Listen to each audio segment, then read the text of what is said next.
So today we're going to go through all of the movements that you're going to need to be able to perform the programs that we are going to link down below. And to start, we're going to start with a squat.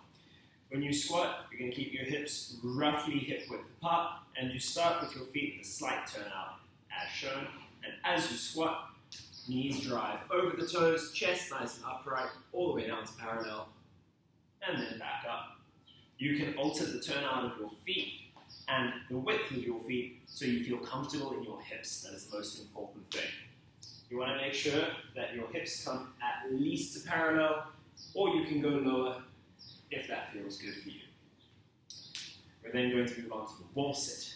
The wall sit, we're going to slide down against the wall until your hips, your knees, and your ankles are all at 90 degrees. From there, you can push up and in against the wall. This is your active wall sit, and hold at 90. This is your passive wall sit. The last exercise we're going to be doing for our legs is the lunge. When you lunge, I would like you to lunge backwards, a reverse lunge, all the way down, keeping your weight equally distributed between both legs. Right, we're going to do it again. Ooh. Almost fell over.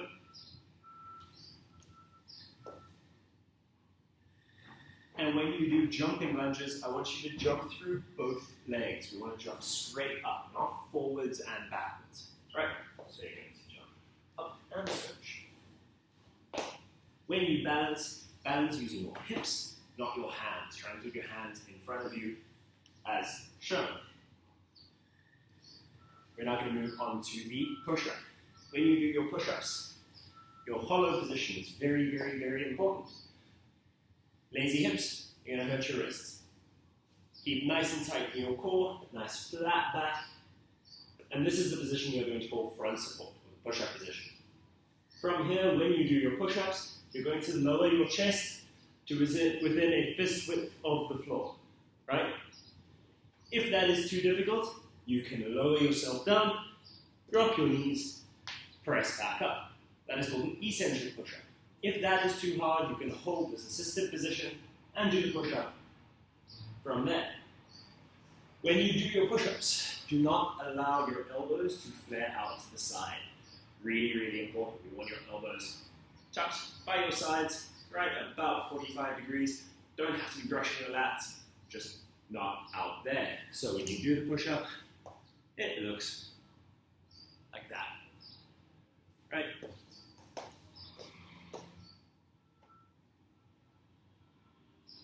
Okay. Other exercises we are going to be doing in front support include shoulder taps, which is from front support with as little movement in your hips as possible. You're going to tap your shoulders. And last but not least, the wall walk. So your wall walk, you want to make sure that you're holding a really solid hollow position and that you take small steps. Don't take big steps up the wall. Small steps, small movements with your hands, and you're going to bring your nose as close as you can to the wall into handstand.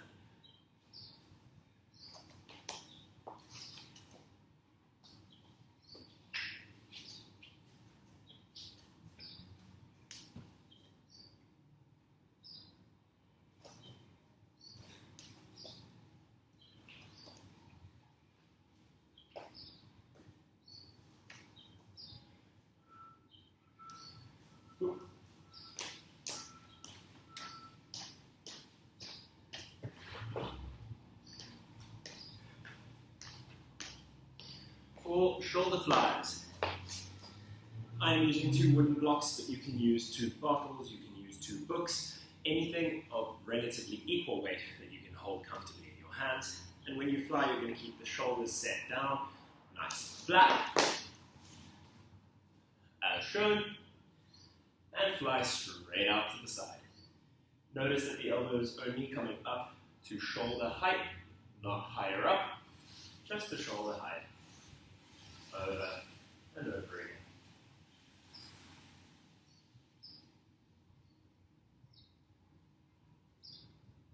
Okay. From standing, we are also going to need to know the hip hinge. When you hinge at the hips, you are going to make sure that you bend the knees as little as possible, right? We're going to keep them soft, but otherwise unmoving. You're going to send your hips backwards so your chest is parallel to the floor. You should feel some tension in your hamstrings and squeeze through your glutes up, bring your hips back under you, right? It looks a little bit like a squat, but keep in mind, right, that when we squat, everything hinges. When we hinge, it's just the hips. Just the hips are going to hinge, right? When you're doing that on one leg, it's the same thing, but we're going to make sure our knees stay next to one another.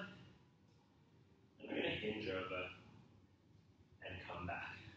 Okay, so that is what we're talking about when we talk about hinges. So just to recap, we have the squat,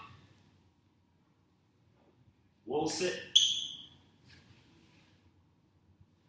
the lunge, front support, the hinge, and the push-up. Please be cautious with the flies and with the wall walks. If your shoulders are in any discomfort, that is to say if you feel any sharp or pinching sensations, rather avoid those exercises and cut it a little bit short. As far as our core exercises go, we have the pike, which we're going to hold a nice angle between our chest and our hips and our legs, right? We're going to find a comfortable place and try and hold it there. From there, we're going to bring our legs up and off the floor, and this is the pike. Very simple. Okay. Along with the pike, we're also going to have V-ups. So lower back stays glued to the floor. We're going to V up and down. We're going to have bicycle kicks, creating as much extension as we can in the knees and in the hips. We're going to have shoulder taps.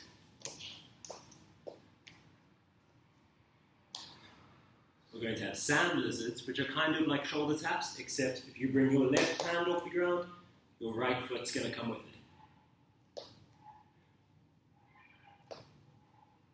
it. Right? And last but not least, the crunch.